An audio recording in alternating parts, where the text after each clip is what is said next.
anhum.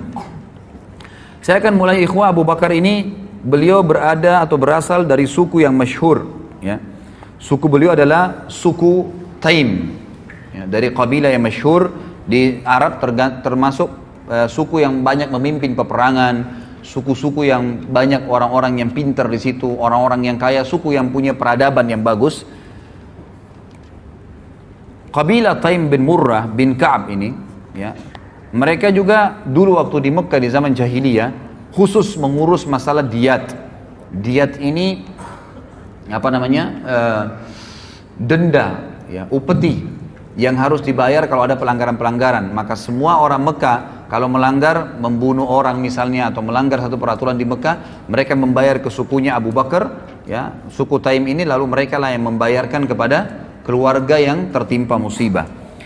Dan Abu Bakar ini adalah kepala suku Taim. Jadi memang dia bukan orang biasa ini. Kepala suku itu, suku Taim yang terkenal tadi. Nama Abu Bakar sebenarnya adalah Abdullah. Namanya adalah Abdullah, ya, jadi ini Abu Bakar sebenarnya yang terkenal, ya. Makanya para ulama mengatakan secara histori, ya, walaupun itu bukan sebuah pegangan, semua 4 khulafaur rasyidin namanya dimulai dengan Ain, gitu kan. Jadi Abu Bakar namanya Abdullah, datang setelahnya Umar, datang setelahnya Uthman, datang setelahnya Ali, gitu kan. Jadi sebenarnya di masjid-masjid itu banyak yang ditulis, walaupun ditulis sebenarnya tidak boleh, ya. Tapi kalau orang tulis, semestinya ditulis namanya Abdullah. Nanti dalam kurung Abu Bakar, mestinya seperti itu, sehingga orang tidak lupakan namanya yang sebenarnya. Namanya ada Abdullah bin Abi Kuhafa. Abi Kuhafa ini nama ayahnya, ya, nama ayahnya, ya. Uthman bin Amir, Uthman ibn Amir. Dan saya mohon maaf, pernah saya sampaikan di salah satu pengajian saya, sudah diupload di YouTube. Saya keliru pada saat mengatakan, dan semoga Allah ampuni saya pada saat itu, ya. Saya sempat mengucapkan Abu Kuhafa tidak sempat masuk Islam, gitu kan. Padahal sebenarnya Abu Kuhafa sempat masuk Islam, dan ada riwayat sahih yang saya temukan bahwasanya Abu Kuhafa di akhir hidupnya pembebasan kota Mekah sempat digendong oleh Abu Bakar, lalu Abu Bakar menuntunnya di depan Nabi SAW untuk syahadat, dan dia sempat Islam, ya, radhiyallahu anhum ajma'in. Dan ini memang karena saya kemarin kekurangan informasi, tapi insya Allah semoga Allah ampun. Dan ini bukan aib, ikhwah, ya. Perlu ambil pelajaran juga dalam majelis ilmu. Kalau seseorang itu salah, dia mengatakan maaf saya salah, saya keliru, dan diperbaikin. Itu sebenarnya yang benar. Karena kalau kita biarkan hanya karena kesombongan, hanya karena ego, akhirnya kita bukan penuntut ilmu sebenarnya. Ya, orang semua bisa salah, mengaku oh ya saya salah, mohon maaf saya keliru, lalu lurus datang kepada jalan yang benar. Itu yang benar. Penuntut ilmu memang begitu. Jadi ada saatnya mereka bisa mengakui kesalahannya dan memang membenarkan kalau mereka benar menyampaikan hujah yang ada, gitu kan. Jadi Abu Kuhafa radhiyallahu anhu meninggal dalam keadaan Islam. Abu Kuhafa ini namanya adalah Uthman bin Amir. Uthman ibn Amir. Ini namanya ayahnya Abdullah atau Abu Bakar radhiyallahu anhum. Dan ibunya bernama Ummul Khair, julukannya, ya, Ummul Khair panggilannya, dan namanya adalah Salma binti Sakhar bin Amir. Salma binti Sakhar bin Amir, ya. Sebelum masuk Islam, Abu Bakar ini namanya adalah Abdul Ka'bah. Abdul Ka'bah, pernah dipanggil Abdul, jadi hambanya Ka'bah, gitu kan. Ini ada alasannya, gitu kan. Jadi pada saat ibunya, jadi ada dua, ada di sini ibunya pernah, ya, di suku ibunya itu pada saat Abu Bakar belum lahir, selalu kalau ada anak laki-laki pasti lahir dalam kondisi cacat, ya. Sebelum Abu Bakar lahir beberapa waktu ini, kalau ada yang lahir bayi-bayi pasti cacat, atau memang dari hasil yang tidak sah, gitu kan. Atau kalau ada laki-laki lahir normal maka meninggal masih bayi.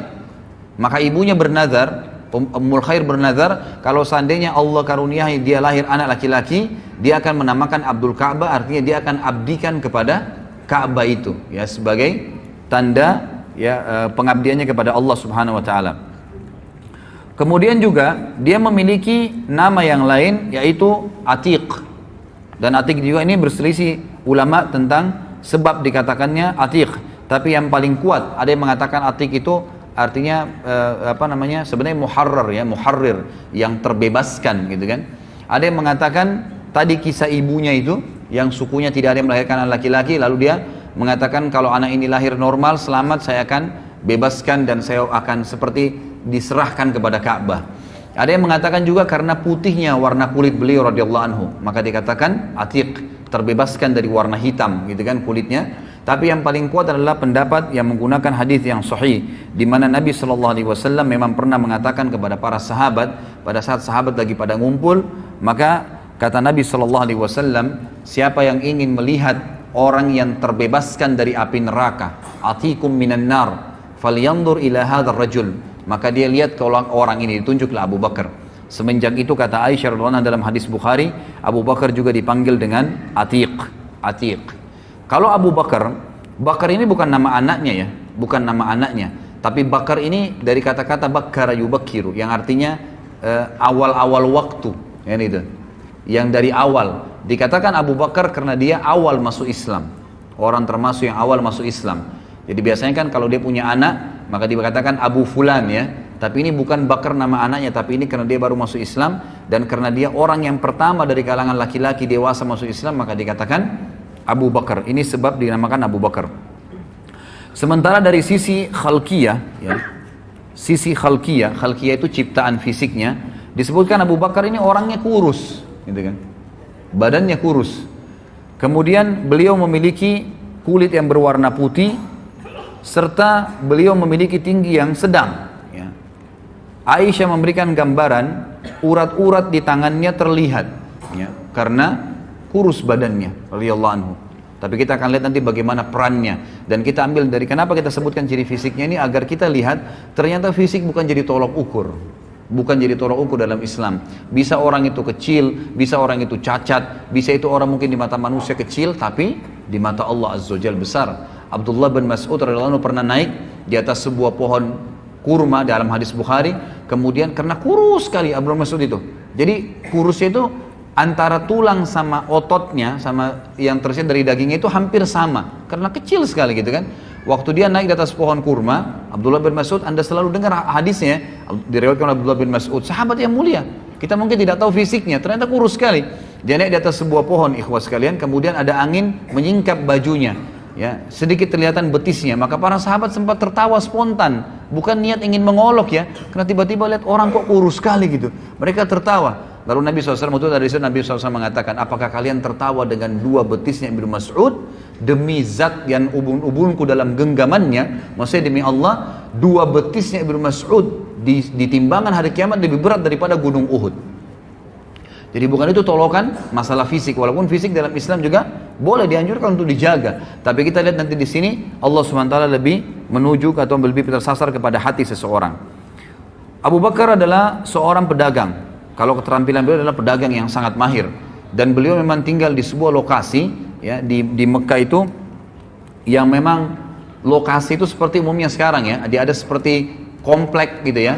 Di sekitar situ memang yang tinggal orang-orang kayanya Mekah, dan dia tinggal bertetangga dengan Khadijah radhiyallahu anhum ajma'in gitu kan. Dan para ulama sejarah hampir semua sepakat mengatakan persahabatan antara Nabi SAW dengan Abu Bakar justru setelah Nabi SAW menikah dengan Khadijah dan bertetangga dengan Abu Bakar. Disitulah Nabi SAW mengenal Abu Bakar, dan Abu Bakar mengenal Nabi SAW. Dan beliau juga termasuk ya orang yang paling mahir dan mengetahui tentang silsilah orang-orang Arab. Jadi setiap orang kalau mau datang nanya, si fulan dari turunan mana, suku ini dari mana, beliau mengetahui semua, dan orang banyak bertanya kepada beliau di Mekah. Dan beliau juga adalah, tadi seperti saya katakan, kepala suku dari suku Taim, ya, suku Taim. Sementara pernikahan beliau radhiyallahu anhu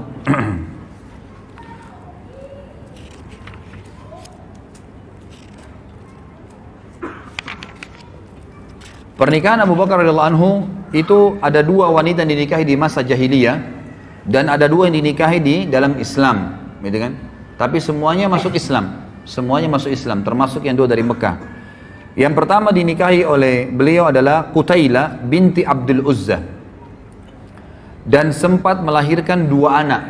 Dari Qutailah ini lahir dua anak yang bernama Abdullah dan Asma. Abdullah bin Abi Bakar dan Asma binti Abi Bakar. Asma binti Abi Bakar ini yang nanti nikah dengan Zubair bin Awam, dan akhirnya punya anak Abdullah ibn Zubair yang dikenal dengan Zatun Nitaqain, yang merobek bajunya ya, selendangnya kemudian dibuat untuk membungkus bekal untuk membawa Nabi memakan untuk Nabi SAW dan Abu Bakar ayahnya ke Gua Thur, gitu kan? Itu ada kisah sendiri tentunya. Tapi ini Asma, jadi dua anak dari istri yang pertamanya. Kemudian beliau menikah setelah itu ya dengan Ummu Rauman binti Amir bin Uwaimir. Ya. Ummu Rauman ini melahirkan juga dua anak, Abdurrahman dan Aisyah.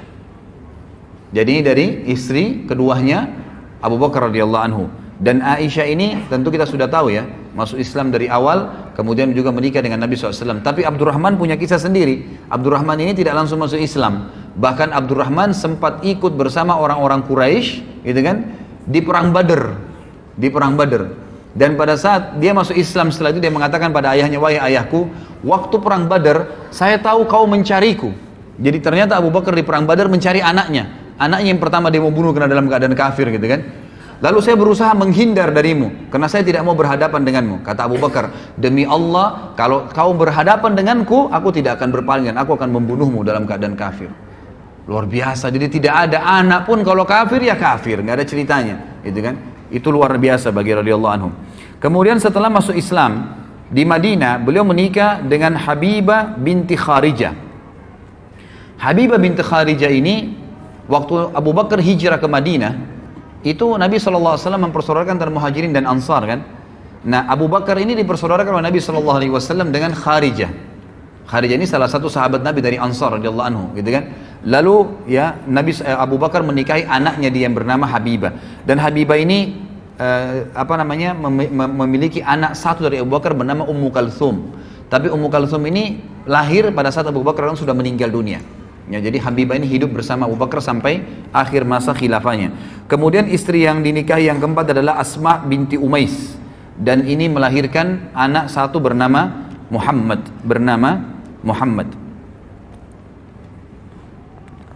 Sekarang kita masuk kepada julukan. Ya. Kenapa beliau diberikan Siddiq? Ya, apa sebabnya dapat julukan Siddiq? Ya. Di sini khilaf diantara ahli sejarah tentang masalah julukan Siddiqnya. Tapi umumnya ya dikatakan bahwasanya Siddiq ini disebabkan karena beberapa kejadian bersama Nabi SAW. Yang pertama sekali adalah pada saat Nabi SAW mengajaknya masuk Islam, kemudian menceritakan kepadanya kisah Gua Hira, datangnya Jibril dalam poster asli sebagaimana dalam hadis Bukhari. Ya, bahwasanya Nabi SAW berkata, ya pada saat saya turun dari Gua Hira menuju ke rumah saya, maka Jibril dengar suara dari langit mengatakan, wahai Muhammad, anta Rasulullah wa ana Jibril. Lalu Nabi SAW katakan, saya angkatkan kepala saya ke langit, di sana saya lihat badan Jibril memenuhi langit, ke timur, ke barat, ke utara, ke selatan, dan Jibril memiliki 600 ekor sayap, gitu kan? Yang kalau satu sayapnya dikebaskan bumi ini maka akan hancur bumi ini. Tapi pada saat itu Nabi SAW menyampaikan kepada Khadijah, Khadijah percaya. Maka orang yang pertama masuk Islam wanita adalah Khadijah. Lalu orang kedua yang diceritakan adalah Abu Bakar. Dan Abu Bakar pada saat itu, begitu Nabi SAW selesai mengucapkan, langsung dia bilang, apa tuntunanmu hai Muhammad? Asyhadu an la ilaha illallah wa asyhadu anna Muhammadar Rasulullah. Langsung syahadat pada saat itu. Tidak ada keraguan sedikit pun. Langsung. Bayangkan ya, orang menceritakan tentang malaikat yang pada saat itu tidak ada sama sekali. Sekarang saja dengan teknologi canggih, orang kalau bukan dengan iman tidak percaya, apalagi zaman itu. Tapi di sini Abu Bakar tidak ragu sedikit pun. Dan ini adalah bukti yang sangat nyata, ya, kata para ulama tentang wajarnya beliau mendapatkan julukan Siddiq. Karena Siddiq itu artinya adalah mempercayai informasi yang datang dari Allah dan Rasulnya, dan yang kedua mengamalkannya. Kita mulai misalnya dari poin pertama. Jadi ada dua bukti nyata Siddiq itu harus ada pada diri seseorang, mempercayai semua apa yang disampaikan oleh Allah dan Rasulnya, sebagaimana sabda Nabi SAW di dalam hadis yang sahih, ma da'autu ahadan ilal islami illa kanat indahu kabwa wa nazar wa taraddad illa ma kana min Abi Bakr bin Abi Kuhafa ma aqamah hina zakartuhu lahu wa ma taraddada fi. Tidak ada seorang pun yang aku tawarkan Islam kecuali kadang-kadang masih ada pertanyaannya, kadang-kadang masih ada pertimbangannya, kadang-kadang masih ragu, kecuali Abu Bakar. Ya, di sini pertanyaan juga wajar. Khadijah waktu diceritain tentang Gua Hira masih bertanya, gitu kan? Yang lain masih bertanya. Ada orang masih mempertimbangkan, besoknya baru datang syahadat, lusanya baru datang syahadat, gitu kan? Atau orang yang menolak, ragu, kecuali Abu Bakar bin Abi Kuhafa. Maka dia tidak menunggu sedetik pun, sesaat pun.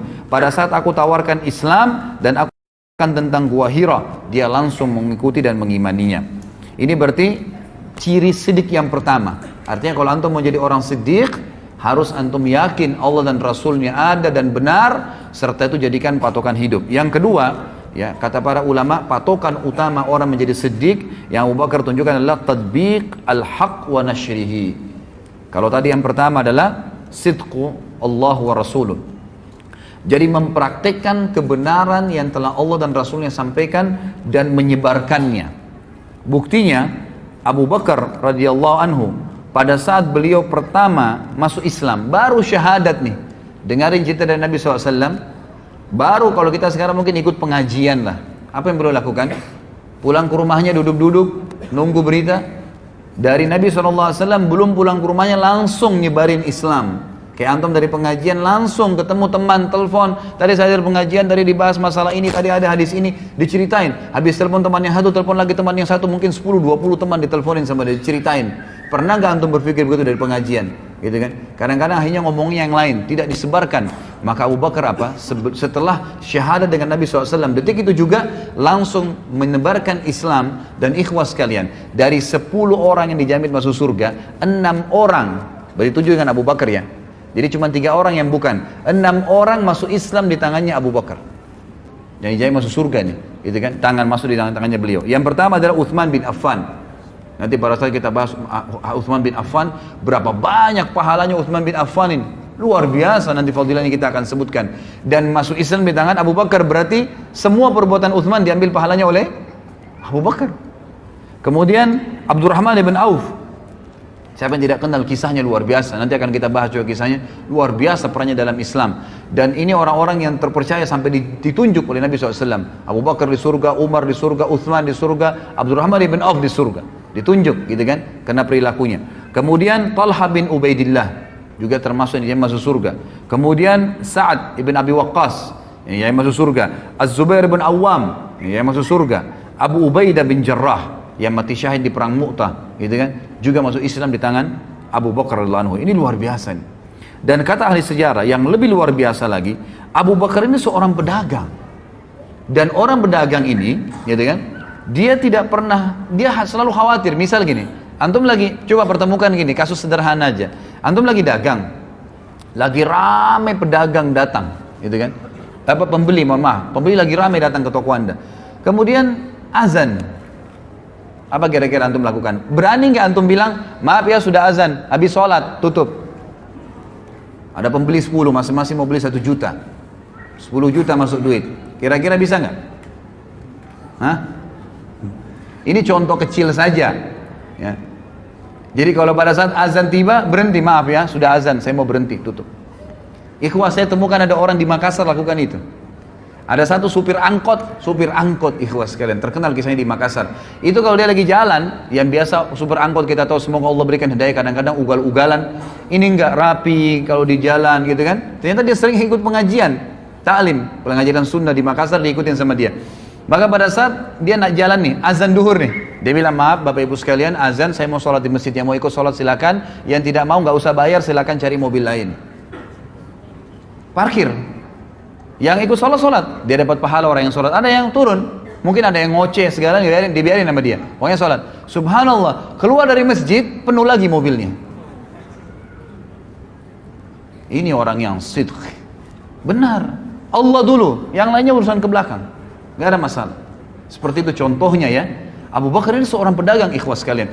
Dan pada saat dia syahadat, artinya dia mengkufuri semua Tuhannya orang-orang Mekah yang pada saat itu disembah. Dan konsumen dia terbesar adalah orang-orang Mekah.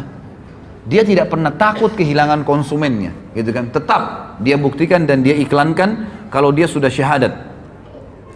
Kemudian juga Abu Bakar tidak pernah ragu dalam hal-hal menginfakkan hartanya di jalan Allah Subhanahu wa taala. Tidak pernah ragu sedikit pun. Dan nanti akan kita berikan banyak contoh-contoh di antara membebaskan budak-budak. Abu Bakar juga nanti akan punya berhubungan dengan masalah Isra Mi'raj. Abu Bakar juga punya ya dipukuli orang-orang Quraisy dan banyak sekali yang berhubungan dengan masalah halal yang kita jelaskan nanti. Baik, saya akan sebutkan sekarang ikhwah keutamaan Abu Bakar radhiyallahu anhu dan keunggulannya. Keutamaan beliau radhiyallahu anhu dibandingkan bukan cuma kita, dibandingkan para sahabat-sahabat juga yang lain, kan? Dikatakan dalam hadis Yang pertama adalah riwayat Imam Bukhari dalam kitab Fadailus Sahaba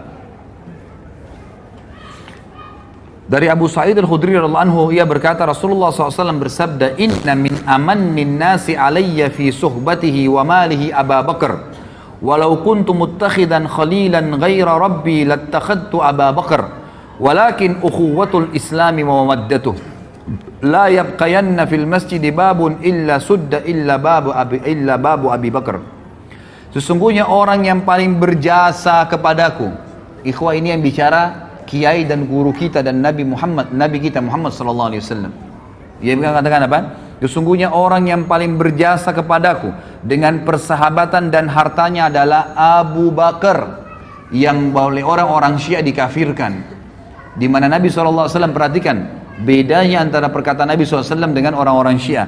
Kata Nabi SAW, sesungguhnya orang yang paling berjasa kepadaku dengan persahabatan dan hartanya adalah Abu Bakar. Seandainya aku boleh mengangkat seorang kekasih, aku boleh mencintai orang berlebihan, ya, selain Tuhanku, niscaya aku akan memilih Abu Bakar sebagai khalil, kekasih pilihanku. Akan tetapi yang dibolehkan dalam Islam adalah persaudaraan. Ini di halaman 118 ya, yang pegang bukunya. Dan kasih sayang tidak tersisa, tidak boleh. Ini akhir hadis ini disebutkan pada tahun ya 10 Hijriah. Setelah Nabi SAW pulang dari Haji Wada. Waktu itu ikhwas sekalian dan akhwat rahimakumullah, masjid Nabi SAW itu didempetin oleh rumah-rumah sahabat. Dan rumah-rumah sahabat ini begitu buka pintu langsung masjid Nabi. Kan gitu. Semua itu. Di tahun 10 Hijriah, Nabi SAW memerintahkan semua rumah sahabat dibongkar. Nggak boleh ada di situ. Kalau mau diwakafin buat masjid silakan. Kata Nabi SAW, semua pintu yang menuju ke masjid, rumah yang hadap masjid langsung dempet, semua harus dikosongkan. Kecuali rumahnya Abu Bakar. Abu Bakar saja yang boleh, yang lain tidak boleh. Dan ini kata ulama kelebihan tersendiri, gitu kan? Sampai sekarang antum bisa lihat di sebelah Babus Salam di Masjid Nabawi itu ada namanya Khawkha Abi Bakar. Khawkha ini artinya bekas rumahnya dulu, kan Abu Bakar radhiyallahu anhu. Ini hadis yang pertama, orang yang paling tulus, ya, dan paling disukai dan dicintai oleh Nabi Sallallahu Alaihi Wasallam. Artinya orang yang mencintai orang yang dicintai oleh Nabi Sallallahu Alaihi Wasallam berarti dia mencintai Nabi Sallallahu Alaihi Wasallam. Orang yang membenci berarti membenci Nabi Sallallahu Alaihi Wasallam. Hadis yang kedua, kata Nabi SAW di dalam hadis yang sahih riwayat Imam Ahmad dan Tirmidzi, arhamu ummati bi ummati Abu Bakar wa ashadduhum fi amrillahi Umar wa ashadduhum hayaan Uthman wa aqdahum Ali. Umatku yang paling sayang kepada umatku itu sendiri adalah Abu Bakar. Orang yang paling menyayangi umat Islam adalah Abu Bakar radhiyallahu anhu. Kemudian orang yang paling kuat dalam mempertahankan agama Allah adalah Umar. Dan orang yang paling memiliki rasa malu dari umatku adalah Uthman. Dan juga orang yang paling menguasai peradilan, yang paling adil dalam berhukum adalah Ali. Dan hadis ini sudah saya sebutkan tadi, hadis yang sahih, gitu kan. Kemudian juga disebutkan oleh Nabi SAW di dalam hadis yang diriwayatkan oleh Imam Ahmad, Tirmidzi, Ibnu Hibban dan disahihkan oleh Syekh Albani. Inna ahlad darajatil ula la yarawna min fawqahum kama tarawna al-kawkab ad-durri atau durriya fi ufuqis sama wa inna Abu Bakrin wa Umar minhum wa an'ama. Sesungguhnya penghuni derajat-derajat yang tinggi terlihat di atas mereka seperti kalian melihat bintang-bintang yang bersinar di langit. Artinya nanti derajat tinggi di surga itu seperti kita lihat bintang di malam hari terang, jauh sekali dan kita tidak tahu apa-apa di sana, cuma terang saja, benderang gitu. Lalu kata Nabi SAW, sesungguhnya Abu Bakar dan Umar termasuk mereka dan keduanya dalam kenikmatan. Artinya memiliki derajat tertinggi di surga. Juga dalam hadis yang lain, ya, kata Nabi SAW di dalam hadis yang diriwayatkan oleh Imam Tirmidzi dan disahihkan oleh Syekh Albani, kata Nabi SAW, ma li ahadin indana yadun illa waqad kafa'nahu ma khala Abu Bakar. فإنا له عندنا يدا يكافئه الله بها يوم القيامة وما نفعني مال أحد قط ما نفعني مال أبي بكر ولو كنت متخذا خليلا لاتخذت أبا بكر خليلا وإن صاحبكم خليل الله. Tidak seorang pun yang mempunyai jasa baik kepada kami kecuali kami telah membalasnya kecuali Abu Bakar. Jadi semua sahabat Nabi SAW kalau memberikan sesuatu, diberikan sesuatu pasti Nabi balas langsung pada saat itu, diberikan balasan. Kecuali Abu Bakar, sesungguhnya dia mempunyai jasa yang mulia. Allah lah yang akan membalasnya pada hari kiamat. Aku tidak mengambil manfaat dari harta seseorang seperti aku mengambil manfaat dari harta Abu Bakar. Seandainya aku boleh mengangkat seorang khalil, kekasih, ya, niscaya aku menjadikan Abu Bakar sebagai khalil. Dan sesungguhnya sahabat kalian ini adalah khalilullah. Sesungguhnya sahabat kalian, maksudnya Nabi SAW ini, sesungguhnya saya, kata Nabi, adalah kekasihnya Allah Subhanahu wa ta'ala. Kemudian juga kata Nabi SAW di dalam hadis yang sahih diriwayatkan atau disebutkan oleh Syekh Albani dengan sanad yang sahih dari Jabir bin Abdullah radhiyallahu anhu bahwasanya Rasulullah SAW bersabda, Abu Bakar wa Umar min hadzal dini kamanzilatis sam'i wal basari minar ras. Abu Bakar dan Umar dalam agama ini kedudukannya seperti pendengaran dan penglihatan bagi kepala. Abu Bakar dan Umar bagi umat ini kedudukannya seperti pendengaran dan penglihatan bagi umat ini. Kita bisa tahu ya, kita bisa bayangkan kalau pendengaran dan penglihatan, artinya Nabi SAW membahasakan, ini bahasa kiasan. Siapa yang mau penglihatannya benar, pendengarannya benar, ikuti Abu Bakar dan Umar. Selesai. Ya, itu maknanya. Kemudian juga Nabi SAW berkata dalam hadis Ibnu Mas'ud, ya, diriwayatkan oleh Imam Tirmidzi dan Ibnu Mas'ud, disahihkan oleh Syekh Albani. Ibnu Mas'ud berkata radhiyallahu anhu bahwasanya Rasulullah SAW bersabda, iktadu billadaini min ba'di min ashabi Abi Bakar wa Umar. Teladanilah dua orang setelah peninggalku nanti, ya, dari sahabatku, itulah Abu Bakar dan Umar. Jadi banyak sekali penyampaian dari Nabi SAW seperti ini. Kemudian juga hadis yang lain, Nabi SAW dalam hadis diriwayatkan oleh Imam Tirmidzi dalam Kitabul Manaqib dan Syekh Albani juga menyebutkan dalam sahihnya, dalam silsilah hadis sahihah, bahwasanya Ali radhiyallahu anhu, ya, berkata, suatu hari aku bersama Nabi, aku melihat Nabi SAW, ya, bahwa pada suatu hari Nabi SAW melihat ke arah Abu Bakar dan Umar dan aku sedang berada di sebelahnya. Ini halaman 121 ya. Maka beliau bersabda, hadani, Nabi SAW bersabda dan Ali mendengarkan. Ali ini yang selalu ditokohkan satu-satunya oleh orang-orang Syiah. Kalau ahli sunnah menokohkan Ali dan semua sahabat radhiyallahu anhum ajma'in, gitu kan. Tapi ini bantahan terhadap mereka. Kata dalam hadis Tirmidzi dan hadis sahih, kata Nabi SAW, Ali mendengarkan, dan Ali radhiyallahu anhu meriwayatkan hadis ini, berkata, pada saat Nabi melihat Abu Bakar berkata, hadani sayyida kuhuli ahlil jannah minal awwalina wal akhirin illa nabiyyina wal mursalin la tukhbirhuma ya Ali.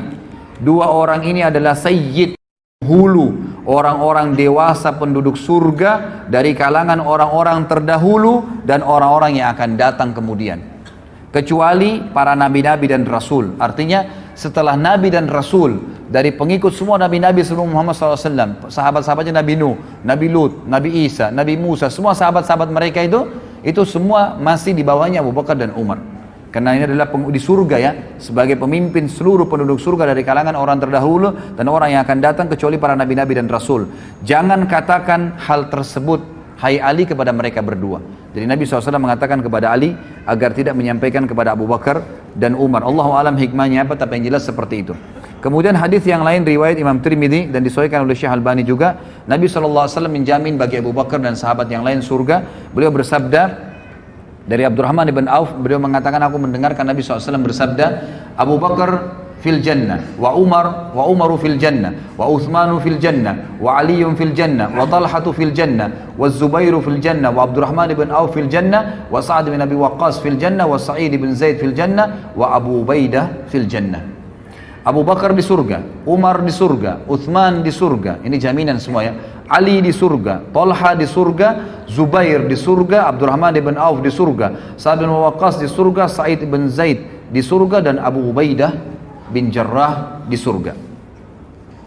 Kemudian juga Nabi SAW telah bersabda kepada Abu Bakar, ya, dan ini disebutkan, diriwayatkan oleh Imam Tirmidzi dan dikatakan oleh beliau hadisnya hasan sahih.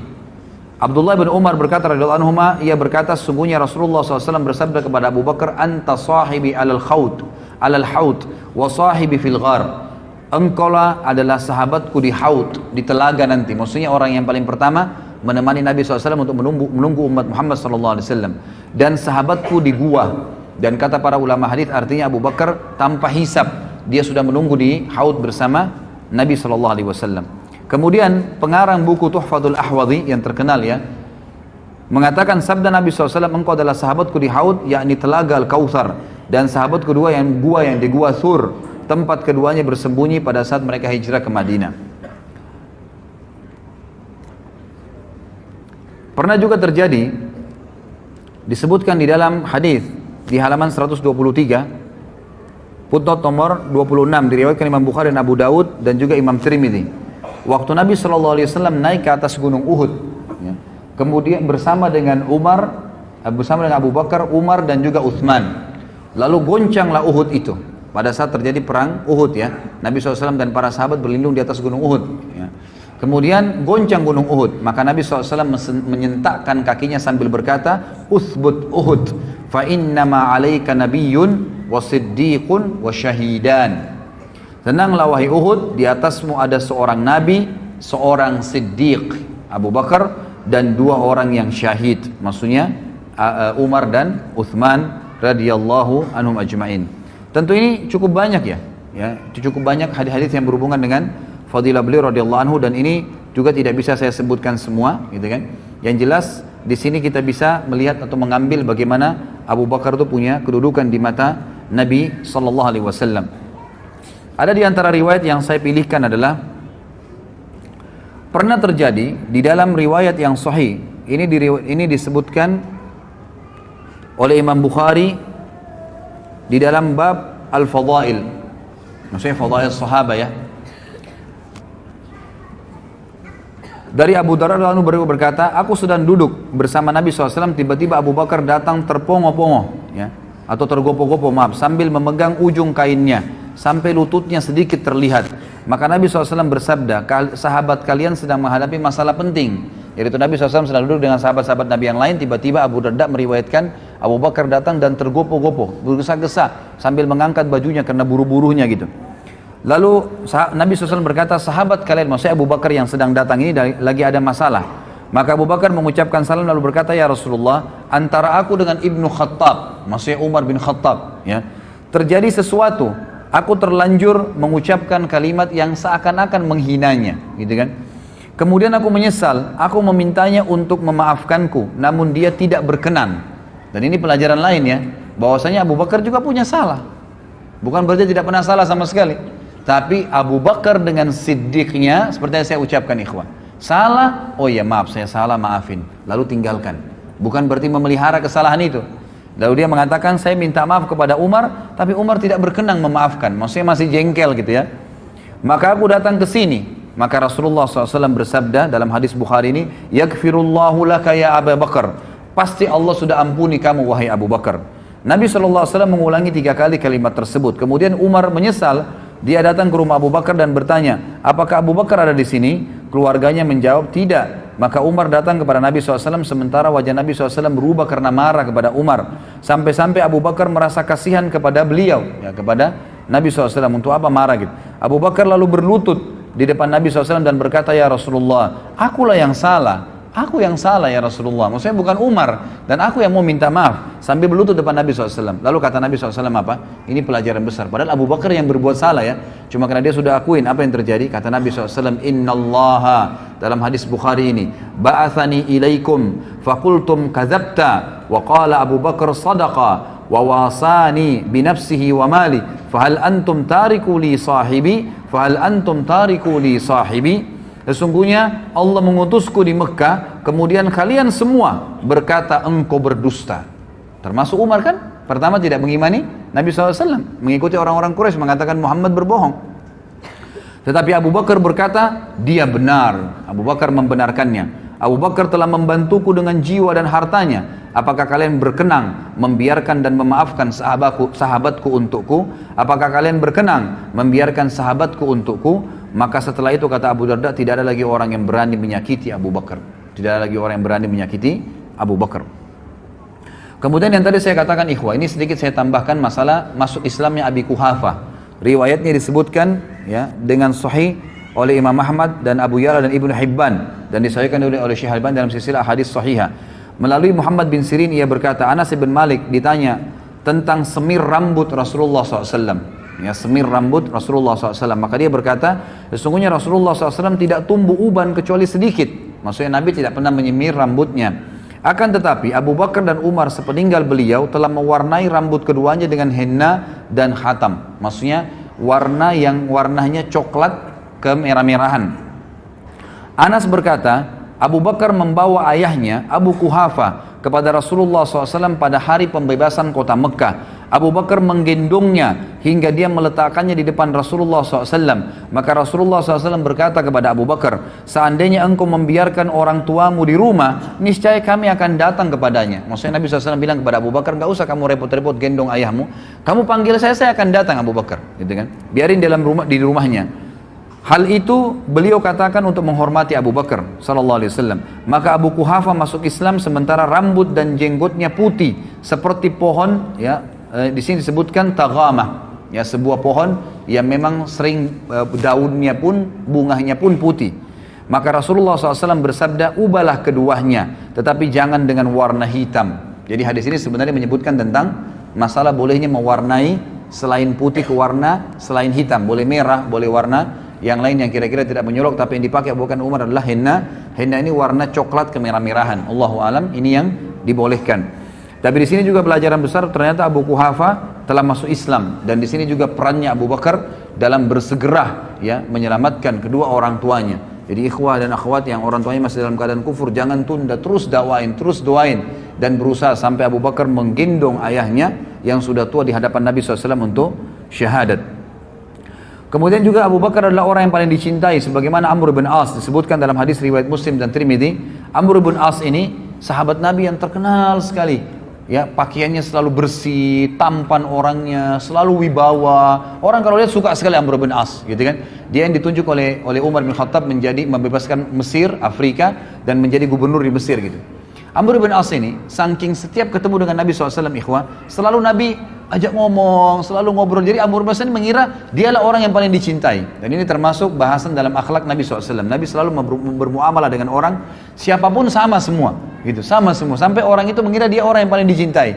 Amr bin As dengan bangga berkata, ya Rasulullah, aku ingin bertanya pada anda, depan sahabat-sahabat yang lain nih. Dia pikir karena selama ini muamalahnya Nabi khusus gitu sama dia. Lalu dia bilang, siapa orang yang paling anda cintai ya Rasulullah? Kata Nabi SAW, Aisyah, ya, istrinya. Lalu kata sahabat, kata Amr bin As, bukan ya Rasulullah, laki-laki maksud saya, gitu kan? Langsung kata Nabi SAW, ayahnya, maksudnya Abu Bakar. Jadi di sini Amr bin As sempat terkagetkan, dia pikir dialah selama ini orang yang paling dicintai oleh Nabi SAW. Abu Bakar, ikhwah, satu-satunya orang yang mendapatkan jaminan akan masuk dari 8 pintu surga dan akan dipanggil namanya hari kiamat dan didengar oleh seluruh orang, sebagaimana disebutkan di dalam hadis riwayat Imam Bukhari dan Muslim.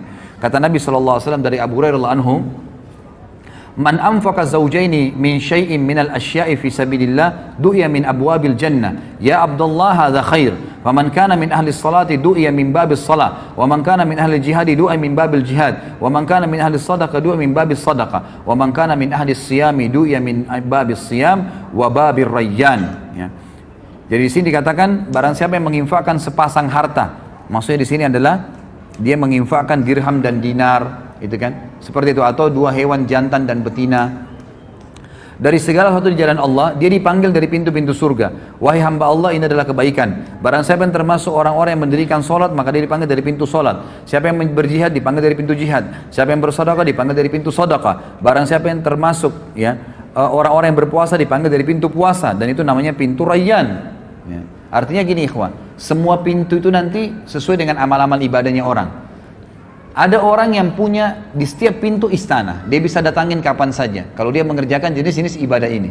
Kata Abu Bakar, ya Rasulullah, adakah orang yang dipanggil dari semua pintu itu, semua dia bisa dapat di surga?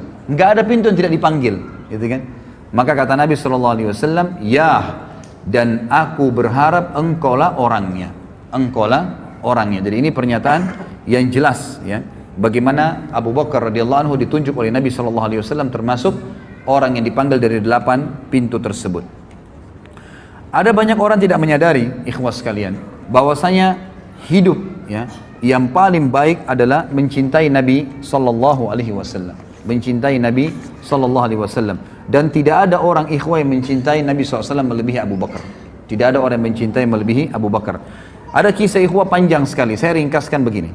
Pada saat Abu Bakar, ya, pada saat Nabi SAW sedang tawaf, dan hadis ini disebutkan oleh Ibnu Hajar dalam Bidayah wan Nihayah, dan rawi-rawinya semua thiqat, dan Al-Haythami juga menyebutkan dalam Majma', dan juga rawi-rawinya semua dikatakan oleh Bazzar thiqat, dan Bazzar menukil riwayat ini sepanjang, selengkapnya semua, dan ini hadis sahih. Suatu hari Nabi SAW sedang tawaf di Ka'bah, kemudian tiba-tiba Nabi SAW dikeroyokin oleh orang-orang Quraisy. Pada saat dikeroyokin oleh orang-orang Quraisy, gitu kan, maka ada yang menarik baju Nabi SAW, ada yang mendorong Nabi SAW, ada yang berusaha memukul Nabi SAW, dikeroyokin, gitu kan. Dan tidak ada satu orang pun yang berani untuk membela Nabi SAW waktu itu. Sampai datangnya Abu Bakar, ya. Abu Bakar kebetulan waktu itu dikatakan adalah kepala suku Taim. Datang kemudian mendobrak orang-orang Quraisy tersebut. Dan Ali berkata, pada saat itu kami semua menyaksikan, ya, tidak ada seorang pun di antara kami yang berani membela Nabi SAW karena banyaknya orang-orang Quraisy yang mengurumuni Nabi SAW. Sampai datangnya Abu Bakar, lalu Abu Bakar memindahkan mereka satu persatu, mendorong dan memukuli satu sama yang lain sambil berkata, ya, apakah kalian mau membunuh seseorang yang mengatakan Tuhanku Allah? Lalu datanglah orang-orang Quraisy mengurumuni Abu Bakar sampai datangnya seseorang yang bernama Utbah bin Rabi'ah. Ya, ini Utbah bin Rabi'ah nanti yang mati di perang Badar, terbunuh di tangan Hamzah radhiyallahu anhu, ya. Maka Utbah bin Rabi'ah pun memegang Abu Bakar lalu menghantamkan sendal yang terisikan dengan double karet yang keras ke wajah Abu Bakar dan menjatuhkan Abu Bakar ke tanah, lalu duduk di atas dadanya dan terus memukuli Abu Bakar sampai tidak bisa dibedakan antara hidung dan wajah Abu Bakar karena banyaknya darah yang mengalir, dan akhirnya Abu Bakar pun terpinsankan. Lalu datanglah suku Taim membela Abu Bakar sampai-sampai mereka memikul Abu Bakar, ya, dengan dengan kain, sehelai kain, dan mereka membawa ke rumahnya. Dan waktu itu Ummul Khair, ya, ibunya Abu Bakar masih ada. Dan Ummu Khair pun ini duduk sambil menyangka Abu Bakar anaknya sudah meninggal dunia. Mereka terus berusaha memanggilnya, menyadarkannya, membersihkan luka-lukanya sampai sore hari. Pada saat sore hari ternyata Abu Bakar masih bangun dan ternyata dia cuma pingsan. Kalimat yang paling pertama diucapkan oleh Abu Bakar pada saat bangun, bagaimana keadaan Rasulullah Muhammad SAW dalam kondisi sakit keras, gitu kan? Lalu orang-orang sukunya yang kafir-kafir, yang memang tadinya memang membela karena kesukuan, mengatakan tinggalkan saja dia. Bukannya dia peduli dirinya, malah dia peduli dengan temannya, gitu kan? Maka Abu Bakar pun tetap mengucapkan kalimat, bagaimana keadaan Rasulullah kepada ibunya. Kata Ummul Khair, waktu itu belum masuk Islam, ya. Dia mengatakan, saya tidak tahu tentang keadaan temanmu. Kata Abu Bakar, coba tanya kepada Ummu Jamil bint Khattab. Ini salah satu muslimah, sahabiat, gitu kan. Coba tanyakan kepada Ummu Jamil. Ini yang pegang buku di halaman 130, 131 ya kisahnya. 130 sampai 131. Jadi ini saya ringkaskan. Sekarang saya sedang bahas 131 di paragraf pertama. Pergilah kepada Ummu Jamil binti Khattab, tanya kepadanya. Ummu Jamil ini kebetulan seorang sahabiat yang sudah masuk Islam, gitu kan. Lalu datanglah Ummu Jamil kepada Abu Bakar, lalu berkata, Abu Bakar mengatakan, bagaimana keadaannya Rasulullah SAW? Kata Ummu Jamil, ada ibumu, Ummul Khair. Kata Abu Bakar, tidak ada masalah, sampaikan saja. Maka Ummu Jamil mengatakan, dia dalam keadaan baik. Maka Abu Bakar pun mengatakan, Alhamdulillah. Ya. Kemudian Abu Bakar pada saat sudah bisa bangun sedikit saja, beliau disuruhkan makan oleh Ummul Khair, ibunya. Beliau mengatakan, demi Allah, saya tidak akan makan sampai saya mengetahui tentang keadaan Rasulullah Sallallahu Alaihi Wasallam, sampai saya bertemu dengan beliau. Maka Ummul Khair pun ibunya dan Ummu Jamil meminta Abu Bakar agar bersabar dulu sampai orang-orang selesai bubar semua, ya, karena ini keadaannya tadi tegang, dikeroyokin, ya, orang berkelahi pada saat itu. Setelah itu keduanya memikul Abu Bakar sampai di depan Nabi SAW, dan pada saat tiba di sana Rasulullah SAW pun mencium Abu Bakar, ya, mencium Abu Bakar, dan kaum muslimin menyaksikan masalah tersebut. Lalu Rasulullah SAW sangat terharu melihat keadaannya, hidungnya sudah hancur, gitu kan, penuh dengan darah semua, dan tidak bisa ngomong pun, tergagak-gagak ngomongnya. Lalu berkata, ya Abu Bakar, tidak ada apa-apa ya Rasulullah, aku tidak apa-apa demi ibu dan ayahku tebusannya. Maksudnya ini biasa orang-orang Arab mengatakan begitu, maksudnya Anda lebih berani daripada ibu dan ayah saya. Itu bukan sumpah, ya, tapi perkataan santun diucapkan. tebusannya ayah dan ibuku ya Rasulullah, aku tidak apa-apa. Terus Abu Bakar mengatakan sambil menangis, dan Rasulullah SAW mengecup kepala Abu Bakar. Ya, dan ini dan lalu Nabi SAW mendoakan Abu Bakar dengan doa yang baik, ya, doa yang baik. Lalu Abu Bakar sempat pada saat itu mengatakan, ya Rasulullah, ini ibu saya, Ummul Khair, orangnya baik, orangnya santun, ajaklah dia masuk Islam dan doakanlah.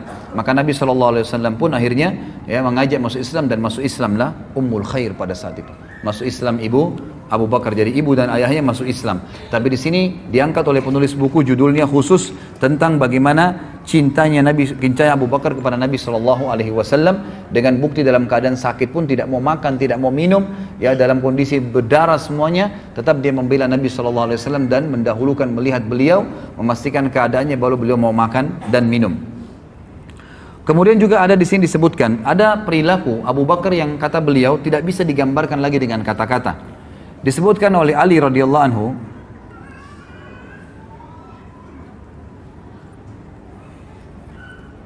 riwayat ini disebutkan dalam Tarikh Khulafa halaman 37. Athar, ya, sebuah athar yang sahih. Ali radhiyallahu anhu berkata, sungguh aku telah melihat Rasulullah SAW dikerumuni oleh orang-orang Quraisy. Sebagian mendorong beliau dan sebagian lagi mengoyak-ngoyak badan beliau. Mereka berkata, engkaulah orang yang menjadikan Tuhan-Tuhan yang banyak menjadi Tuhan yang satu. Ali berkata, demi Allah, tidak seorang pun dari kami berani mendekat selain Abu Bakar. Dia mendorong sebagian dari mereka, menyingkirkan sebagian dari mereka, dan memukul sebagian lagi. Dia berkata, celakalah kalian.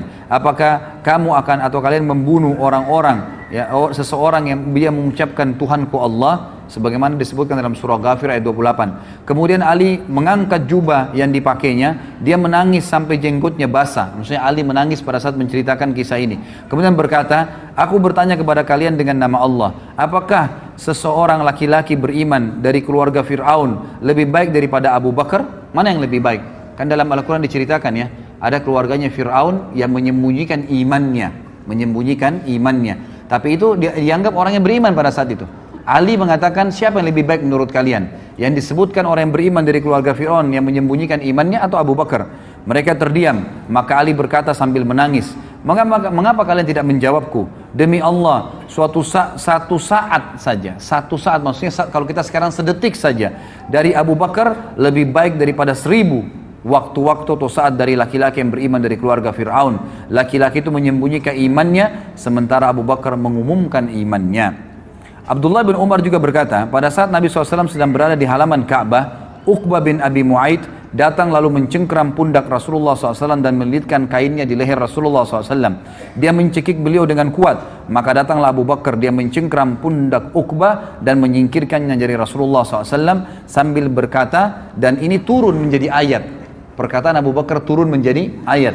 Surah Ghafir ayat 28. A'udzubillahi minasyaitonirrajim. Ataqtuluna rajulan ay yaqula rabbi Allah wa qad ja'akum bil bayyinati min rabbikum.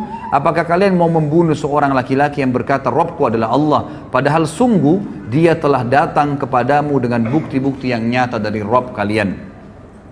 Di sini juga penulis mengatakan tidak pantas bagiku membuka rahasia Rasulullah SAW. Jadi ada sebuah kasus terjadi waktu Hafsah binti Umar. Tahu Hafsah siapa, ya? Siapa Hafsah? Hah? Siapa? Istri Umar. Istri Rasulullah SAW, anaknya Umar, ya. Hafsah binti Umar, salah satu ummahatil mu'minin, itu janda dia. Waktu suaminya meninggal, namanya Khunais ibn Huzafa As-Sahmi. Ini salah satu sahabat yang mulia dari Madinah, ya, yang meninggal dunia, wafat di Madinah pada saat itu. Dia dari Mekah tapi meninggal di Madinah. Lalu Umar berkata, mohon maaf tadi sebelumnya riwayat yang saya katakan kisah tentang Abdullah bin Umar menceritakan itu, turunnya surah Ghafir ayat 28 itu footnote-nya diriwayatkan Imam Bukhari, ya. Kemudian yang sekarang ini adalah kisah Hafsah binti Umar. Waktu meninggal suaminya, Khunais bin Huzafa As-Sahmi, maka Umar berkata, aku menemui Uthman bin Affan dan aku menawarkan kepadanya untuk menikahi Hafsah. Dan dia menjawab, aku akan fikirkan. Beberapa malam kemudian Uthman datang menemuiku dan berkata, saat ini aku belum niat untuk menikah lagi. Jadi di sini kita ambil pelajaran, ikhwah. Umar bin Khattab nanti kita bahas di masa hidupnya beliau. Beliau juga sangat faham dan beliau menjalankan bahwasanya orang soleh itu kesolehannya bisa terwariskan kepada anak turunannya. Ya, jadi bisa mewariskan kepada anak keturunannya. Dan ini dilakukan, ini difahami oleh para sahabat sehingga mereka saling menikahkan satu sama yang lain. Umar menikahkan nanti anaknya dengan Nabi SAW, Abu Bakar menikahkan anaknya dengan Nabi SAW, gitu kan? Kemudian Umar menikahi anaknya Ali dinikahkan dengan anaknya Nabi SAW, dan seperti itu. Uthman menikah dengan kedua anak perempuan Nabi SAW. Jadi memang ini menikahkan anak perempuan dengan orang saleh, ini satu hal yang luar biasa dalam agama, harus difahamin. Waktu Hafsah jadi janda, selesai masa iddahnya, Umar sudah keliling. Dan Umar bukan datang kepada anak-anak muda. Waktu itu Hafsah kata ahli sejarah masih muda. Umurnya masih ya mungkin 20-an tahun, 22 tahun, masih muda. Umar bin Khattab bukan cari anak-anak bujang, anak-anak muda dari sahabat. Didatangi Uthman bin Affan yang waktu itu sudah punya istri, gitu kan? Dan sudah punya anak. Dan memang dia sudah berumur, tapi datangi. Kenapa? Karena kesolehannya Uthman. Dan Uthman menolak waktu itu, mengatakan saya tidak punya hajat. Lalu Umar pun berkata, aku mendatangi Abu Bakar As-Siddiq. Lalu aku berkata, jika engkau berkenan, aku akan menikahkan kamu dengan Hafsah. Dan ini juga riwayat ini menjelaskan ikhwah, riwayat ini hadis sahih ya. Ini diriwayatkan, ini disebutkan di dalam Sahih Bukhari ya. Imam Bukhari dilihat di footnote nomor 41 ayat halaman 134 ya. Di sini ulama mengatakan bukan aib seorang ayah menawarkan anak perempuannya kepada orang saleh, gitu kan? Itu bukan aib. Sebagaimana bukan aib juga seorang muslimah, mukminah menawarkan dirinya kepada orang yang mukmin, tapi dengan cara-cara syar'i. Sebagaimana wanita mukmin yang menawarkan dirinya kepada Nabi Sallallahu Alaihi Wasallam. Karena memang mengejar iman itu satu poin yang penting ya, satu poin yang penting. Jadi itu boleh kita kejar. Jangan terbalik. Kita sekarang mengejar orang-orang malah yang rusak. Ya, mohon maaf yang tiap hari telanjang, tiap hari dipegang oleh laki-laki, itu yang dikejar oleh laki-laki kita sekarang. Dianggap karena ini cantik, ini segalanya dan seterusnya. Seakan-akan orang mukmin tidak ada yang cantik. Ini keliru.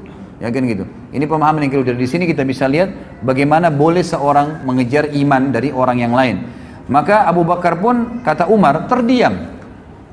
Dan aku ya lebih baik menerima perkataan jawaban dari Abu Bakar daripada Abu Bakar diam. Maka saya pun merasa tersinggung Umar waktu itu. Kenapa kok diam? Minimal seperti Uthman mengatakan saya nggak bisa misalnya gitu kan. Tapi dia diam. Lalu beberapa malam kemudian ternyata datanglah lamaran Nabi SAW kepada Hafsah. Lalu Umar pun menikahkannya. Di hari pernikahan Nabi SAW dengan Hafsah, Abu Bakar baru berkata kepada Umar begini. Apakah kamu tahu, wahai Umar, bukankah kau sudah tawarkan Hafsah kepada saya? Kata Umar, benar. Apakah kamu tahu kenapa saya diam? Kata Umar, tidak. Kata Abu Bakar apa? Yang menghalangiku untuk memberikan jawaban kepadamu atas permintaanmu itu adalah karena aku mengetahui bahwasanya Rasulullah SAW telah menyebut nama Hafsah. Tidak pantas bagiku membuka rahasia Rasulullah SAW. Seandainya Rasulullah SAW tidak berkenan, niscaya aku yang akan menerima tawaranmu. Jadi di sini jelas Abu Bakar radhiyallahu anhu bukan tidak mau menikahi Hafsah, tapi tidak mau mendahului Nabi SAW karena Nabi sempat menyebutkan namanya Hafsah pada saat meninggal. Nabi tidak bilang saya akan nikahi Hafsah, tidak. Cuma mengatakan Hafsah kesihan, meninggal suaminya. Maka Nabi SAW, maka Abu Bakar tidak mau mendahului Nabi SAW. Kalau Nabi tidak nikahi, barulah dia nikahi. Kita lihat kemudian bab yang lain ikhwah sekalian adalah infak Abu Bakar di jalan Allah Subhanahu wa taala. Mungkin mohon maaf kalau ikhwah tidak keberatan dan akhwat, kalau seandainya azan duhur nanti ya dan Anda tidak buru-buru, kita lanjutkan setelah sholat duhur ya, karena memang ini masih ada beberapa poin-poin. Kalau ada yang punya hajat mendesak tidak ada masalah meninggalkan tempat, tapi kalau enggak saya berharap kita tuntaskan materinya. Kita masuk ke poin yang lain adalah infak Abu Bakar di jalan Allah Subhanahu wa taala. Infak Abu Bakar di jalan Allah Subhanahu wa taala. Disebutkan dalam hadis ya, diriwayatkan oleh Imam Bukhari. Disebutkan oleh Tabarani dalam Kitabul Al-Kabir dari Ibnu Abbas dan dihasankan oleh Syekh Albani. Kata Nabi SAW, ma ahadun a'lamu indi yadan min Abi Bakar wasani binafsihi wa mali wa ankahani ibnatah. Tidak ada seorang pun yang lebih besar jasanya kepadaku daripada Abu Bakar. Dia telah membantuku dengan jiwa dan hartanya, tambah lagi dia menikahkanku dengan putrinya. Maksudnya Aisyah radhiyallahu anha. Tentu Umar bin Khattab tadi menunggu Nabi SAW yang melamar. Tapi ini enggak, Nabi SAW yang dinikahkan oleh Abu Bakar dengan anaknya Aisyah. Kemudian dikatakan juga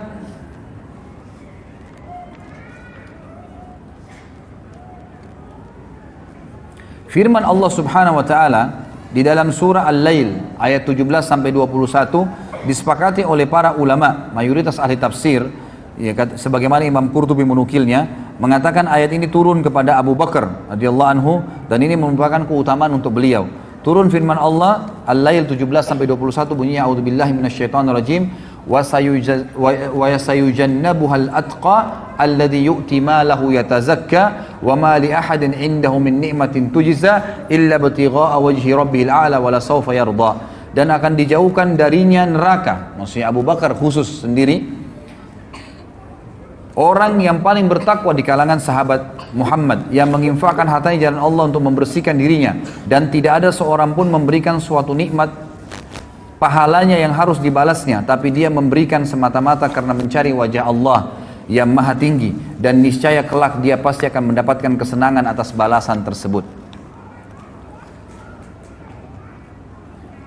Umar bin Khattab juga mengatakan di dalam hadis riwayat Abu Daud di halaman 137 bahwasanya pada saat Nabi SAW memerintahkan sedekah, maka aku mengumpulkan hartaku dan hari ini dia berkata aku coba mendahului Abu Bakar karena selama ini Abu Bakar selalu mendahuluiku, maka aku pun membawa setengah hartaku.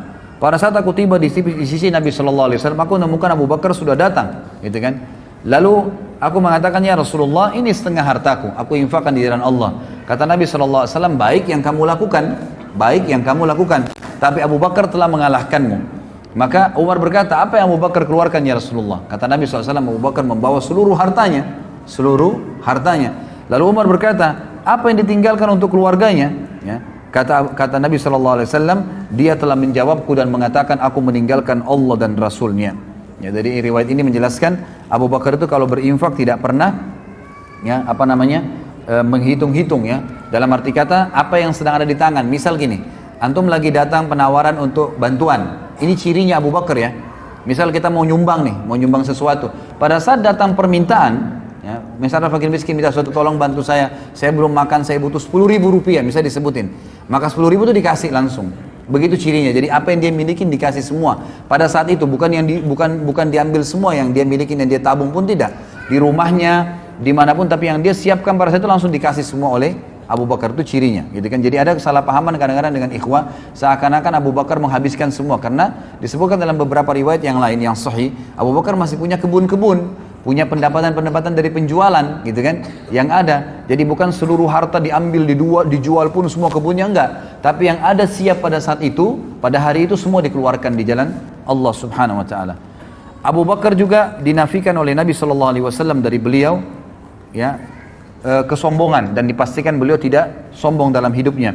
Sebagaimana kita sudah jelas hadis, ya, yang sahih, dan hadis ini diriwayatkan Imam Bukhari. Abdullah bin Umar berkata radhiyallahu anhu bahwasanya Rasulullah SAW bersabda, man jarra thawbahu khuyala lam yandurillahu ilaihi yaumal qiyamah. Siapa yang menjulurkan pakaiannya karena sombong, niscaya Allah tidak akan melihat kepadanya pada hari kiamat. Lalu Abu Bakar berkata, wahai Rasulullah, kadang-kadang saya kalau lagi sholat, ya, atau saya lagi jalan, maka baju saya melorot, ya, sarung saya, ya, pakaian bawah saya melorot karena kurusnya beliau radhiyallahu anhu. Maka Nabi SAW mengatakan, memastikan, innaka lasta tasna'u dzalika khuyala. Sesungguhnya engkau tidak termasuk orang yang melakukan karena kesombongan. Jadi dalil ini memang sahih riwayat Bukhari, tapi banyak orang salah faham, ikhwah dan akhwat sekalian. Mereka mengatakan tidak ada, ini menandakan orang kalau isbal, celananya atau pakainya di bawah mata kaki, nggak apa-apa, yang penting tidak sombong. Ini salah pemahamannya. Dan ini sudah kita jelaskan di dosa-dosa besar. Anda bisa lihat di YouTube dosa besar saya lupa berapa, tapi yang jelas membahas tentang masalah isbal. Jadi ada hadis yang melarang, ya, mengatakan semua yang di bawah mata kaki adalah di api neraka, itu umum, sombong atau tidak. Dan juga ada hadis yang mengatakan 3 orang yang paling berat sisanya hari kiamat adalah termasuk orang yang musbil, gitu kan. Ini tidak disebutkan karena sombong. Kalau sombong, maka double dosanya. Selain masuk neraka, juga Allah akan murka kepadanya. Allah akan murka kepadanya sebagaimana dijelaskan dalam hadis Bukhari. Jadi hadis ini tidak boleh dijadikan hujah bahwasanya tidak apa-apa orang isbal, yang penting tidak sombong. Keliru, gitu kan? Ini keliru, dan ini ada panjang lebar sudah saya jelaskan, bisa dilihat di YouTube. Abu Bakar radhiyallahu anhu selalu di depan dalam mengerjakan kebajikan, ikhwah. Tidak pernah menunda. Jadi pada saat ada kesempatan apapun, orang lagi minta, kadang-kadang syaitan bisikin kita itu masih kuat, itu anak pinjaman, itu begini, minimal kita nggak infak. Pokoknya siapapun yang minta kasih dulu pada saat itu, kecuali ahli maksiat kita tidak berikan bantuan. Di dalam hadis yang sahih disebutkan perilaku Abu Bakar yang sangat mulia, Diriwayatkan Imam Bukhari, kata Nabi SAW, saya langsung baca terjemahannya saja karena melihat waktu. Siapa di antara kalian yang berpuasa pada hari ini? Jadi selesai, ya. Pada saat itu sebagian ulama mengatakan sholat subuh, ya, pada saat sholat subuh. Bayangkan ya, selesai sholat subuh ini terjadi, gitu kan? Kata Nabi SAW, siapa yang berpuasa pada hari ini? Abu Bakar berkata, saya. Nabi SAW bertanya, siapa ya di antara kalian yang mengantar jenazah hari ini? Abu Bakar menjawab, saya. Jadi ternyata Abu Bakar sebelum ke masjid ada jenazah yang dimakamkan sahabat dan dia menghadirinya. Kalau Nabi SAW berkata, siapa di antara kalian yang memberi makan orang miskin hari ini? Abu Bakar menjawab, saya. Ternyata pada saat menuju ke masjid ada fakir miskin lalu diberikan makanan oleh Abu Bakar.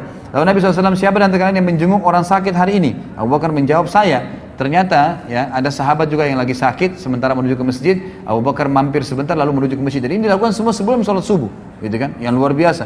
Maka Rasulullah SAW bersabda, semua itu tidak berkumpul pada seseorang kecuali pasti dia masuk ke dalam surga.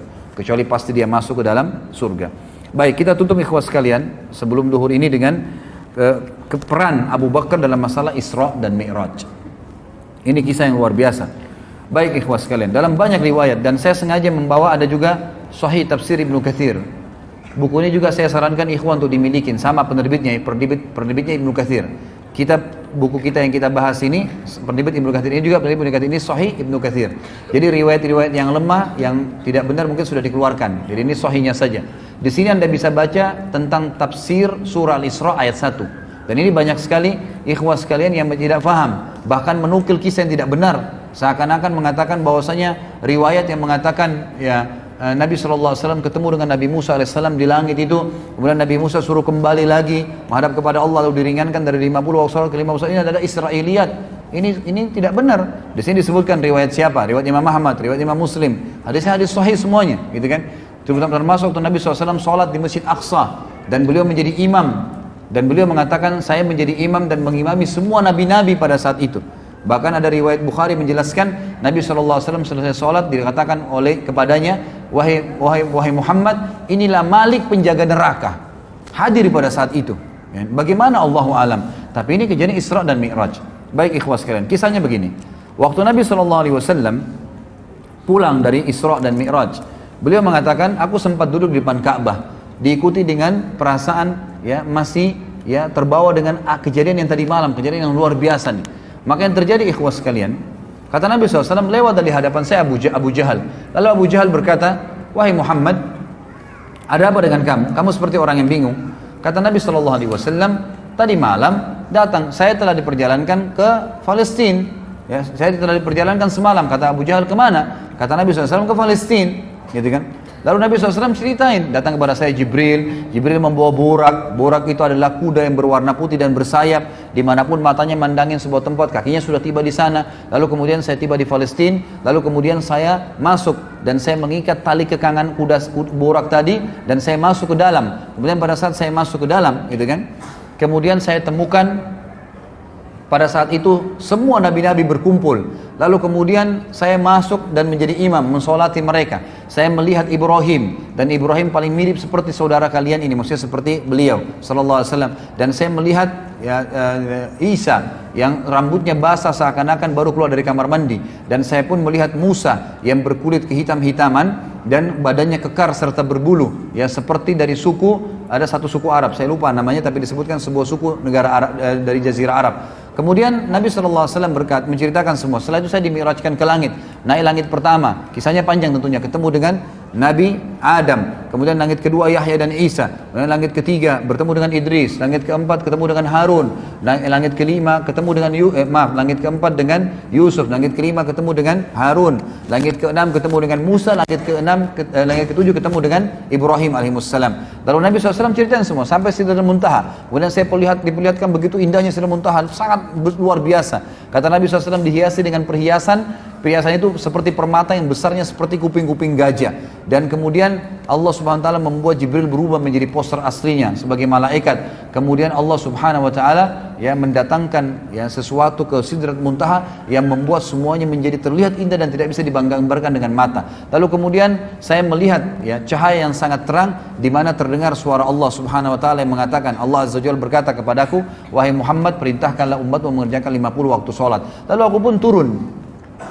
Langit ketujuh ketemu dengan Ibrahim alaihissalam. Tentu ini ada kisah panjang ya. Ketemu dengan Nabi, sempat ngobrol. Setiap Nabi ini ngobrol Nabi SAW. Diberikan salam, didoakan. Begitu terus sampai langit ketujuh gitu kan. Tapi di sini kita ringkaskan cerita waktu dia pulang. Setelah mengambil perintah 5 waktu sholat. Langit ketujuh Ibrahim alaihissalam tidak bicara lagi. Langit ke-6 ketemu dengan Musa. Musa bertanya, wahai Muhammad, ya, apa yang Tuhan mau perintahkan? 50 waktu sholat. Kata Musa, umatmu tidak mampu. Saya sudah praktekin pada Bani Israel. Bani Israel lebih kuat daripada umatmu tapi tidak bisa. Gitu kan? Kembalilah minta. Nabi SAW mengatakan, saya terus kembali diringankan 5 sampai tertinggal 5 waktu sholat. Dan Musa masih mengatakan berat. Lalu saya berkata, saya sudah malu dengan Tuhanku, maka saya tidak akan kembali lagi. Maka Allah SWT berfirman mengatakan, wahai Muhammad, dia 5 waktu sholat dan akan diberikan pahala 10 kali lipat. Gitu kan? Dan hadis ini hadis sahih, bisa dilihat dalam tafsir As-Surah Al-Isra, diriwayatkan oleh Imam Bukhari. Maka ikhwas sekalian, kata Nabi SAW, saya pun kemudian kembali ke Palestina, kemudian saya kembali lagi ke Mekah. Dan di tengah jalan saya melihat kafilah Quraisy yang sedang jalan dan mereka kehilangan unta. Lalu saya mengatakan, unta kalian di sana, ya di satu tempat. Lalu mereka mengikuti suaraku lalu mendapatkannya. Kemudian saya kembali ke Mekah. Ikhwas sekalian, tahu siapa yang cerita dan siapa yang diceritakan? Nabi Muhammad SAW cerita kepada siapa? Abu Jahal. Ini bukan Abu Bakar, bukan Umar, bukan sahabat yang sudah beriman. Kisah tentang Isra Mi'raj yang tadi itu ringkasnya. Mungkin masih 10 kali lipat lebih panjang dari apa yang saya sampaikan tadi. Yang panjang lebar tentang keadaan alam barzah dan seterusnya. Tapi ringkas cerita ikhwan. Abu Jahal langsung mengatakan, wahai Muhammad, kau mau ceritain gak orang Mekah kalau saya panggil mereka? Kata Nabi SAW, tentu saja. Ya, pertama kali Abu Jahal mau memanggil masyarakat Mekah mendengar dakwah Nabi SAW. Apa tujuannya? Tujuannya ternyata mengatakan, ya kata para ahli sejarah, dia ingin mempermalukan Nabi SAW. Dan dia bilang, ini cerita bohong. Dari mana ini? Ada kuda bersayap bisa terbang, Palestina perjalanan sebulan bolak-balik. Mana bisa, nggak mungkin. Lalu Abu Jahal pun mengatakan kepada orang-orang Mekah, dalam beberapa athar dikatakan naik sebuah gunung namanya Gunung Abi Kubais, tempat mengiklankan informasi di Mekah. Kemudian dia naik dan di sebelahnya ada Nabi SAW. Orang-orang Mekah kalau lihat orang naik di Gunung Abi Kubais, semuanya pada ngumpul dan semuanya tahu ada informasi penting. Dan mereka tambah kaget karena di atas Gunung Abi Kubais ada Abu Jahal, raja mereka orang-orang kafir di Mekah, dan ada Muhammad SAW. Nabi Muhammad SAW adalah orang yang terpercaya di Mekah, tokoh Quraisy, dan belum pernah dua-duanya ini bersatu sama-sama di tempat akan disampaikan informasi. Orang-orang kafir Mekah berkumpul karena Abu Jahal, para sahabat kumpul karena Nabi SAW. Apa yang terjadi ikhwan? Abu Jahal mengatakan, silakan Abu Bakar, silakan Rasulullah, silakan Muhammad, sampaikan. Nabi SAW ceritain Isra Mi'raj, kejadiannya begini, semua panjang lebar sampai selesai. Apa yang terjadi ikhwan? Orang-orang kafir dari orang Mekah tambah kafir. Ini gila nih, nggak mungkin. Gimana caranya? Perjalanan Mekah Palestina sebulan ditempuh dalam satu malam pulang pergi? Nggak mungkin. Itu satu bulan itu pergi ya, pulang pergi berarti 2 bulan. Itu tidak mungkin. Bagaimana caranya bisa ngomong ini gila? Nggak mungkin. Lalu sahabat-sahabat pun yang sudah beriman, itu mereka bimbang. Tapi ini Nabi, nggak mungkin salah. Abu Jahal turun dari gunung Abi Kubais sambil ketawa mengatakan apa ikhwan? Ya. Sekarang agamanya Muhammad sudah habis. Sampai ke Darun Nadwa dia bilang kepada orang Quraisy, berita gembira wahai Quraisy, agamanya Muhammad sudah habis. Kata mereka, kenapa? Tuh lihat Muhammad di bawah gunung Abi Kubais dikerumunin orang, dia berbuat cerita bohong. Ceritanya begini. Abu Jahal tidak sadar dengan hikmah Allah menceritakan Isra Mi'raj. Begini, Muhammad ceritain semua. Tinggal satu orang, kata Abu Jahal. Kalau satu orang ini kalian bisa rusak keyakinannya, maka agamanya Muhammad habis. Cari Abu Bakar. Abu Bakar waktu itu lagi di kebun kurmanya di luar kota Mekah. Maka datang mereka semua. Termasuk ada beberapa sahabat Nabi yang waktu lihat Abu Jahal jalan rame-rame dan mendengar pembicaraan itu ikut. Mau dengar juga. Abu Bakar bilang apa nih? Orang lagi pada bimbang pada saat itu. Informasi yang tidak ada teknologi bisa sampai begitu luar biasanya gitu. Maka sampailah pada saat itu di depan kebun di depan kebun Abu Bakar. Abu Jahal bilang begini, wahai Abu Bakar, keluarlah. Abu Bakar keluar, lihat orang-orang pada ngumpul, dan pertama kali orang-orang kafir Quraisy dengan tokoh-tokohnya semua berjalan dengan sahabat-sahabat, tidak pernah terjadi. Langsung kata Abu Bakar, ada apa Abu Jahal? Abu Jahal bilang, teman Muhammad sudah gila. Masa dia cerita begini, cerita tentang Isra Mi'raj. Sedangkan dia ke Palestina saja perjalanan sebulan ditempuh semalam, tidak masuk di akal saya. Apalagi dia sholat bersama nabi-nabi, apalagi dia naik ke langit, ketemu Tuhannya, itu lebih saya nggak percaya. Apa kata Abu Bakar? Ada 2 riwayat. Riwayat yang sahih sebenarnya menyebutkan begini. Wahai Quraisy, Kalau Muhammad ucapkan itu, pastikan jawaban dari saya, dia pasti benar. Nggak mungkin salah, gitu kan? Baik, sebentar kita azannya. Dia pasti benar. Lalu kemudian ya berkata dalam riwayat yang lain, ya riwayat Bukhari juga kata Abu Bakar, kalau aku, hai Quraisy, kalau Muhammad ucapkan dia pasti benar. Dan ditambah lagi dengan perkataan, dia telah mengucapkan kepada saya hal-hal yang dia katakan datang dari langit, turun dari langit. Saya sudah yakini, apalagi kalau cuma sekedar dia naik, sama saja. Turun dengan naik sama saja, apa bedanya? Kalau dia turun dari langit saya percaya, apalagi kalau naik, gitu kan? Tapi ada sebuah athar yang luar biasa, ikhwan. Apa kata Abu Bakar? Wahai Quraisy, kalau di depan mata saya ada sebuah tembok warnanya putih terang, dan Abu Bakar mengatakan, tidak wahai Muhammad, tidak wahai Abu Bakar, itu hitam. Maka saya akan bohongkan mata saya dan saya katakan, oh iya, mata saya yang salah, hitam. Apa yang terjadi, ikhwah? Abu Jahal teredam kekufurannya pada saat itu. Gak bisa buat apa-apa. Ternyata Abu Bakar yang dia ingin rusak keyakinannya, sudah mengatakan, kalau depan mata saya tembok putih terang, mata saya lihat putih. Muhammad bilang, enggak Abu Bakar, itu hitam. Oh iya, saya yang salah, hitam. Gitu. Jadi matanya pun dibohongkan. Ini luar biasa keyakinannya, gitu kan? Luar biasa kejujuran dengan Nabi SAW. Lalu Abu Bakar tahu ini ada masalah. Dia berkata kepada para sahabat, di mana Rasulullah SAW? Oh, Rasulullah di bawah gunung Abi Kubais, dikerumunin orang. Abu Bakar segera datang, dari jauh teriak, ya Rasulullah, ya Rasulullah, sengaja teriak-teriak gitu. Orang-orang pada balik semua. Seperti di masjid ini kalau ada yang panggil saya dari belakang, pasti antum bilang, loh ini ada yang panggil, kita balik semua. Siapa orang itu? Jadi Abu Bakar sengaja, dan orang-orang dengar nih. Pada saat Abu Bakar sambil jalan mendekati Nabi SAW, beliau mengatakan, Abu Jahal telah cerita kepada saya. Lalu Abu Bakar menceritakan Isra Mi'raj lengkap. Jadi makin nyebar beritanya. Terus sampai depan Nabi SAW, lalu kata Abu Bakar apa? Benarkah ya Rasulullah? Kata Nabi SAW dengan jelas, benar wahai Abu Bakar. Abu Bakar mengucapkan ikhwan dan akhwat kalimat yang kata ulama dengan kalimat ini Islam sampai kepada kita. Kalau dia tidak ucapkan, kita tidak kenal Islam sekarang. Dia bilang apa? Anda pasti benar. Depannya orang semua. Nggak mungkin salah. Pasti benar. Semua kekufuran jadi redam pada saat itu. Sahabat-sahabat yang sudah rendah keyakinannya jadi kuat imannya. Lalu apa yang terjadi? Abu Bakar kuatkan lagi, sempurnakan, mengatakan apa? Wahai, dia katakan, ya Rasulullah, kami tahu di Mekah ini ada orang-orang yang sudah sering lihat Palestina, lihat Masjid Aqsa, tahu pintu gerbangnya Palestina, pintu Masjid Aqsa, tahu jalan-jalannya. Anda kan belum pernah, kami tahu Anda belum pernah. Kami datangkan orang-orang Quraisy, yang pernah tahu ke sana, termasuk Abu Bakar sendiri pernah ke Palestina, tahu kan itu. Ya Rasulullah, ceritakan buat kami. Lalu Abu Bakar sempat berkata kepada mereka, wahai Quraisy, Muhammad akan ceritakan tentang Palestina dan Masjid Aqsa. Kalau dia ucapkan seperti yang kalian tahu, berarti kalian harus meyakininya. Tapi kalau dia mengucapkan tidak seperti itu, maka kalian boleh membohonginya. Lalu Nabi SAW ceritain, kata Nabi SAW dalam hadis Bukhari, dibukakan oleh Allah Masjid Aqsa di hadapan mataku. Lalu aku ceritakan pintu gerbangnya, warnanya, jumlah tiang-tiangnya, jumlah jendelanya. Sampai mereka mengatakan, Muhammad benar, Muhammad benar, Muhammad benar. Nggak ada salahnya, semua diucapkan. Lalu Nabi SAW tutup, dan kita tutup dengan kisah ini, ikhwah.